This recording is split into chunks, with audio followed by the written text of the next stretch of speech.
जय श्रीराम. चैत्र नवरात्री निमित्त आपण श्रीरामांच्या चरित्रकथा ऐकतो. आजचा 7वा दिवस. कैकेयीच्या हाताला यश येण्याचे कारण कैकेयी ही लहानपणापासूनच फार तापट स्वभावाची असे. त्यामुळे तिच्या आई वडिलांना तिच्याबद्दल फार काळजी वाटे. तिच्याकडून एखाद्या थोर व्यक्तीची जर सेवा घडली तर त्यांच्या आशीर्वादाने तिच्या स्वभावात बदल होईल या आशेने कैकेयीच्या वडिलांनी दुर्वासांना विनंती करून आपल्या वाड्यात त्यांना काही दिवस ठेवून घेतले. त्या अवधीत रोज फुले तुळशी आणून देणे, गंध उगाळणे इत्यादी देवपूजेचे साहित्य तयार करून देण्याची सेवा कैकेयी करीत असे. तिच्या सेवेला संतुष्ट होऊन एके दिवशी तुझ्या हाताला यश येऊ दे असा दुर्वासांनी तिला आशीर्वाद दिला. पुढे एके दिवशी ते ध्यानस्थ बसले असता बाल स्वभावाला अनुसरून कैकेयीने काजळाने माखलेला हात दुर्वासांच्या गालाला लावला. ध्यान विसर्जन झाल्यावर त्या चुकीबद्दल दुर्वासांनी जगात तुझे तोंड काळे होईल असा तिला शाप दिला. दुर्वासांनी दिलेला आशीर्वाद फळला आणि त्यांनी दिलेल्या शापाची सत्यता पटण्याकरता रामाला वनवासाला पाठवण्याची कैकेयीला बुद्धी झाली. पितृआज्ञेनुसार रामाने वनवासाला जाण्याची तयारी केली आणि ती गोष्ट सीतेच्या कानावर घातली. तेव्हा तिने आपण पण बरोबर येणार म्हणून हट्ट धरला. माझ्या बरोबर येशील तर उन्हात फिरावे लागेल, अणवानी पायाने चालावे लागेल, पायाला काटे बोचून दुखापत होईल, सुग्रास भोजन मिळणार नाही. अशा प्रकारे रामाने पुढील त्रासाची तिला जाणीव करून दिली. तरी तुमचे परमपवित्र चरण सोडून मी क्षणभर देखील राहण्यास तयार नाही. तुम्ही माझ्या बरोबर असता मला कोणत्याही प्रकारचा त्रास भासणार नाही असे म्हणून तिने वल्कले धारण केली.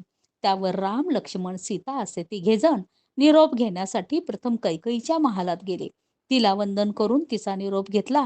त्यानंतर माता कौसल्या आणि सुमित्रा यांचा निरोप घेऊन ते दशरथाच्या महालात आले. रामाने पित्यास वंदन करून कैकेयी व भरत यांना आपला आशीर्वाद असावा असे दशरथाजवळ मागितले आणि लगेच त्यांनी दंडकारण्याचा रस्ता धरला. जिचे लहानपण राजघराण्यात अत्यंत सुखाने गेले. रामाने पुढील त्रासाची जाणीव करून दिली असताही पतीबरोबर 14 वर्षे वनवास भोगण्याची तयार झाली ती सीता माऊली जगात धन्य होय. श्रीराम, सीता, लक्ष्मणासह जो निघाला तो थेट पंचवटीला गेला आणि तेथे एक पर्णकुटी बांधून राहिला.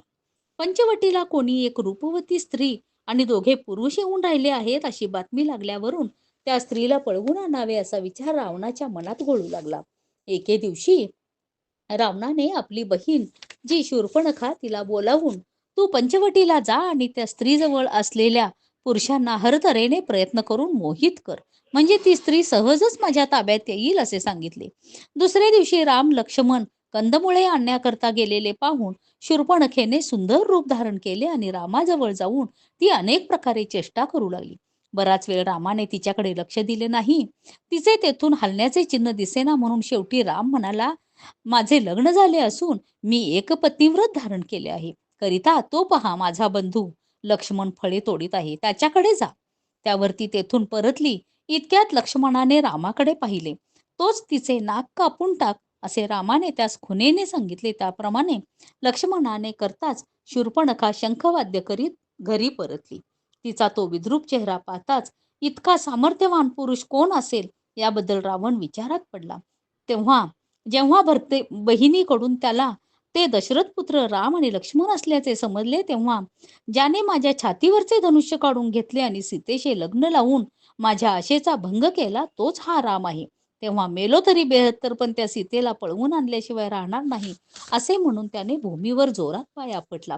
ही गोष्ट मंदोदरीच्या कानावर जाताच ती रावणास म्हणाली, प्राणनाथ, सुंदर आणि तरुण अशी स्त्री जवळ आली असता ज्या पुरुषाने तिचा तिरस्कार केला तो पुरुष सामान्य नसून साक्षात परमेश्वराचा अवतारच समजावा.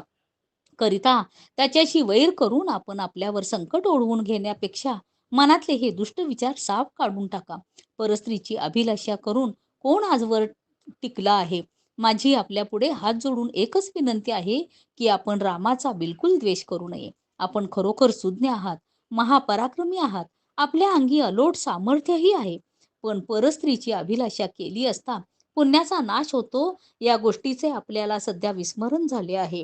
पापाची वाढ झाली म्हणजे हात घातलेल्या कामात यश येत नाही. रामाची पत्नी सीता ही महान पतिव्रता असल्याने तुमची इच्छा पुरी होणे शक्य नाही. तुमचे प्रयत्न सर्व फोल होतील. इतकेच नव्हे तर करून तुमच्या अधोगतीचा मार्ग खुला होईल. त्यापेक्षा तुम्ही रामाला शरण जा, म्हणजे आपणावर कितीही घोर संकट ओढवले तरी ते दूर होईल आणि आपण रामाच्या कृपेने निश्चिंत जगात सुखी होऊ. प्राणनाथ, आपण माझ्या सांगण्याकडे बिलकुल कानाडोळा करू नका. खरोखर कल्याणाचा मार्ग हाच एक आहे. ही उत्तम संधी जर आपण दवडलीत तर आपलाच नव्हे तर सगळ्या कुलाचाही नाश होईल. कर्मगती बलवत्तर आहे, म्हणून तुमच्याकडून अशी कृती घडली व घडत आहे. पत्नीने पतीला उपदेश करणे गैर आहे, ही गोष्ट जरी खरी असली तरी प्रसंगी पतीला सावध करणे हे पत्नीचे कर्तव्य आहे. म्हणून मी आपणास हे 2 शब्द सांगण्याचे धाडस करीत आहे. मंदोदरीच्या या बोलण्याकडे दुर्लक्ष करून शेवटी रावणाने सीतेचे हरण केलेच. जय श्रीराम.